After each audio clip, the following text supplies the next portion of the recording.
Une bonne décision, mais qui peut être dangereuse.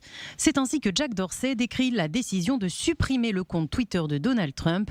Le fondateur du réseau social a tenté de se justifier sur sa plateforme.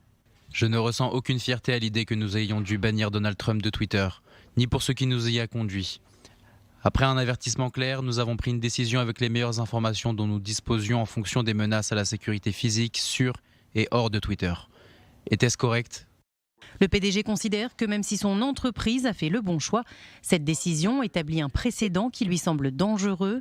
Après avoir admis qu'il s'agissait au final d'un échec de leur part à promouvoir une conversation saine sur le réseau, il s'est toutefois inquiété des conséquences. Puisque peu de temps après avoir banni Donald Trump de Twitter, quasiment tous les autres réseaux sociaux en ont fait de même.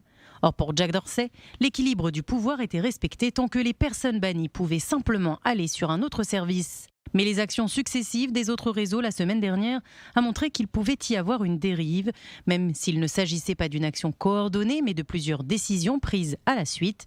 Ces réactions en chaîne des GAFA envers Donald Trump ont lancé un nouveau débat sur la toute-puissance des géants de la Silicon Valley, un pouvoir décrit comme assez terrifiant pour la liberté d'expression par de nombreux détracteurs.